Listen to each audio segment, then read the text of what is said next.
ముందుగా మీ అందరికీ శ్రావణ శుక్రవార శుభాకాంక్షలు. శ్రావణ మాసం వచ్చేసింది అంటేనే ఆ శోభ అన్నది కనిపిస్తూ ఉంటుంది. 1-2 రోజులు కాదు, నెలంతా.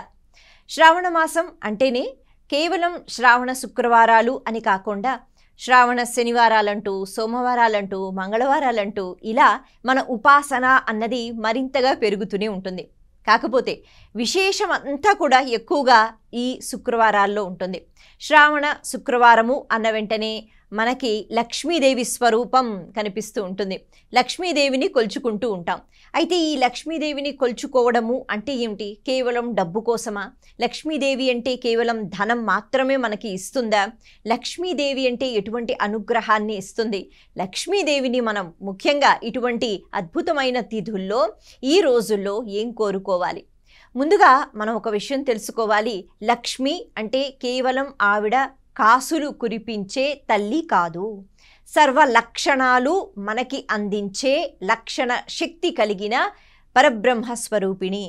లక్షణాలు అంటే ఎవరిలో ఉండవు? ప్రతి ఒక్కరిలో ఉంటాయి, ప్రతి జీవిలో ఉంటాయి. పంచభూతాలలో ఉన్న శక్తి ఏదైతే ఉందో, అంటే లక్షణ శక్తి ఏదైతే ఉందో, అదంతా కూడా అమ్మవారి కృప అంటారు. అంటే ముఖ్యంగా మనం తెలుసుకోవాల్సింది లక్ష్మీదేవి అంటే లక్షణ శక్తి ఇచ్చే దేవి. మనలో కూడా ఎన్నో లక్షణాలు ఉంటాయి. ఈ లక్షణాల వల్లే మనము ఉన్నత స్థాయికి చేరుకోగలుగుతాము. ఈ లక్షణాల వల్లే మనం పతనం కూడా అయిపోతాము.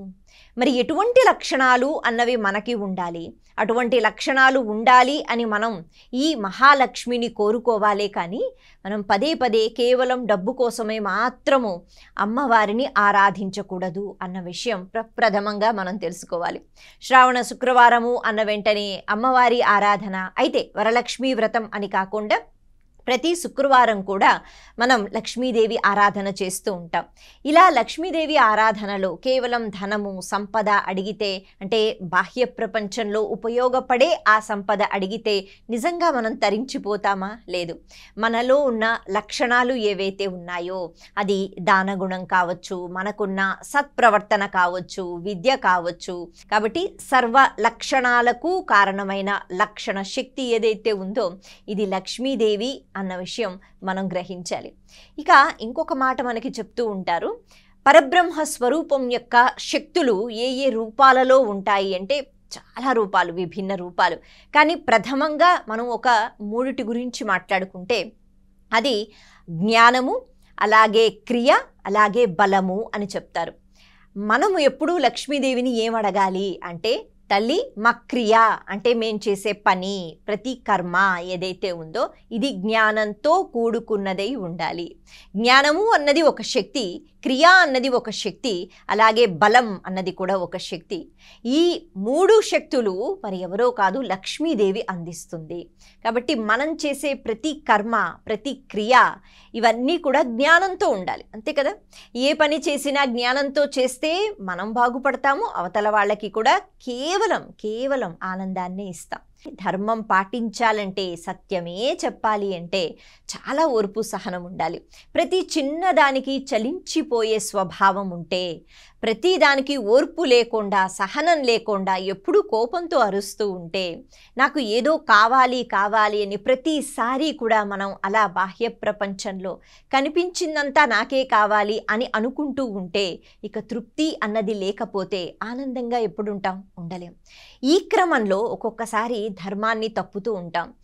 ఒక్కొక్కసారి మనకి తెలుసు మనం చేస్తున్నది తప్పు అని, అయినా కూడా నేను ఆనందంగా ఉండడానికి తప్పైతేనేంటి, ఏమైతేనేమిటి, మొత్తానికి నేను ఆనందంగా ఉంటాను కదా అనేటట్టుగా మన ఆనందం కోసం మనం పతనమైపోతూ అవతల వాళ్ళకి కూడా ఎంతో బాధని మిగులుస్తూ ఉంటాం. అందుకని ఇవన్నీ ఉండకూడదు అంటే మన క్రియ జ్ఞానంతో కూడుకున్నదై ఉండాలి. అలా జ్ఞానంతో క్రియ చేసే బలం అన్నది, మానసిక బలం అన్నది కావాలి. చుట్టూ ఎన్నో దోషాలు ఉంటాయి, వాటన్నిటికీ లొంగిపోతామా? లొంగకుండా ఉండాలి. 10 మంది మనకి చెడే చెప్తారు, కేవలం ఎవరో ఒక్కరో ఇద్దరో మంచి గురించి మాట్లాడుతూ ఉంటారు. కానీ మన ఆకర్షణ అన్నది ఎప్పుడూ కూడా ఆ 10 మంది వైపు వెళుతూ ఉంటుంది. అందరూ ఇలాగే ఉన్నారు కదా, కాబట్టి నేను ఇలాగే ఉంటాను అని మనం అనుకుంటూ ఉంటాం కదా. అందుకని ఈ ఆకర్షణ అన్నది లేకుండా ఏది సత్యమో, ఏది ధర్మమో, ఏది సనాతన ధర్మం మనకి నేర్పిస్తోందో, ఏది వేదం మనకి చెప్తోందో, ఎందుకంటే వేదం ప్రమాణం. ముఖ్యంగా భగవంతుడు మనం ఎలా ఉంటే మనల్ని ఇంకా ప్రేమిస్తాడు.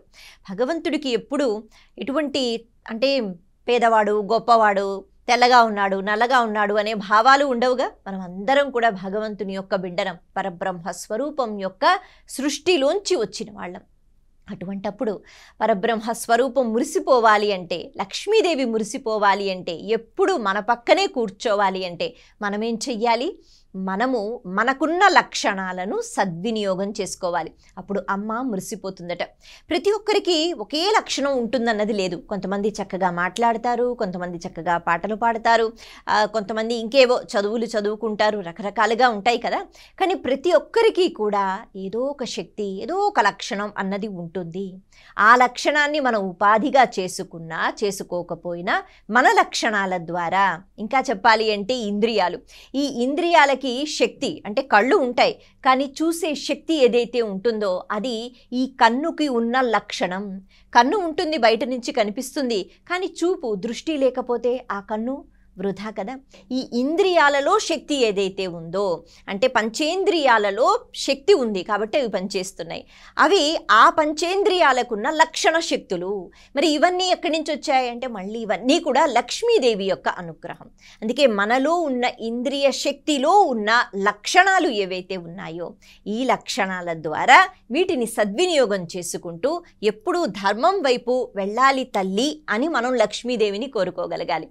కేవలం డబ్బు డబ్బు డబ్బు అంటే అమ్మేం ఆలోచిస్తుంది, సరే ఇచ్చేద్దాం అని అనుకుంటుంది, కానీ దానితో మనం తరించిపోతామా? లేదు. అన్ని లక్షణాలు ఇచ్చిన లక్ష్మీదేవి ఈ లక్షణాలను మనం సద్వినియోగం చేసుకోవాలి అంటూ కృతజ్ఞతా భావనతో అమ్మవారి ముందు తల ఉంచి నమస్కారం చేసే ప్రయత్నం చేద్దాం. మరొకసారి మీ అందరికీ శ్రావణ శుక్రవార శుభాకాంక్షలు. నమస్తే.